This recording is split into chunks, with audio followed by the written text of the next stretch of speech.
PM Modi ने मई में जब आत्मनिर्भर भारत का नारा दिया तो फिर कई जगह इस नारे पर सवाल खड़े किए गए। कई जगह इसका मजाक भी बनाया गया।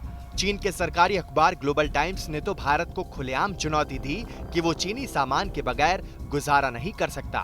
लेकिन जिस तरह से व्यापारियों ने रक्षाबंधन से लेकर दिवाली तक के त्योहार भारतीय सामान से मनाने की मुहिम शुरू की है, उससे चीन को जोरदार तमाचा लग सकता है। दरअसल भारतीयों की क्षमता और दमखम में कभी कोई संदेह नहीं रहा। अगर सरकार दमदार नीतियां बनाए तो भारत में चीन क्या, दुनिया के किसी भी मुल्क को चुनौती देने वाले कारोबार और कंपनियां खड़ी की जा सकती हैं। ऐसा हम इस आधार पर कह रहे हैं क्योंकि हाल ही में आई एक रिपोर्ट के मुताबिक 58 भारतीयों के हाथ में अमेरिका, कनाडा और सिंगापुर समेत 11 देशों की कंपनियों की कमान है। इन कंपनियों में 36 लाख लोगों को रोजगार मिला हुआ है। रेवेन्यू के मामले में इन कंपनियों की कुल सालाना आमदनी $1 ट्रिलियन है। इनका मार्केट कैपिटलाइजेशन $4 ट्रिलियन है। इन कंपनियों ने भारतीयों के कार्यकाल के दौरान सालाना 23% रिटर्न दिया है, जो S&P 500 के मुकाबले 10% ज्यादा है।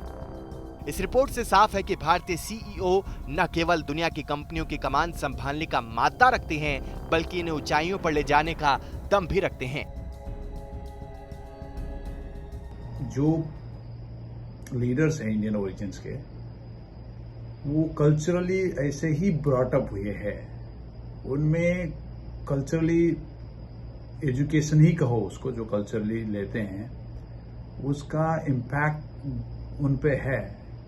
कैसे डील किया जाएगा टीम के साथ, कंज्यूमर के साथ क्या एक्सपेक्टेशन, क्या रिलेशन चाहिए, लीडर के हिसाब से क्या करना चाहिए, कैसे मिला के आगे बढ़ना चाहिए, शॉर्ट टर्म गोल क्या है, लॉन्ग टर्म गोल क्या है, ये सारे चीज जब देख के जो अल्ट्रुइस्टिक हिसाब से देखते हैं वो लोग, तो डेफिनेटली कंपनी तो तरक्की करेगी ही ना।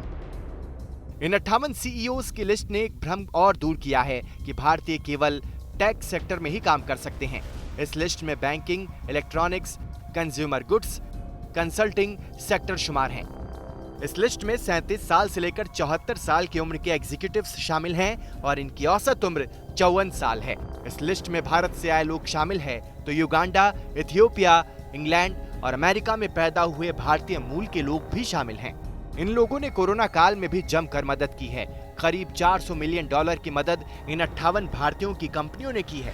हालांकि इस मोर्चे पर अभी महिलाएं काफी पीछे हैं, भले ही ये भारत की हों या दूसरे देशों की। फॉर्च्यून 500 लिस्ट में शामिल 1000 कंपनियों में केवल 61 कंपनियों की कमान महिलाओं के हाथ में है। हालांकि भारतीय महिला सीईओ मामूली तौर पर ज्यादा संख्या में हैं और 58 में से 5 महिलाएं शुमार हैं।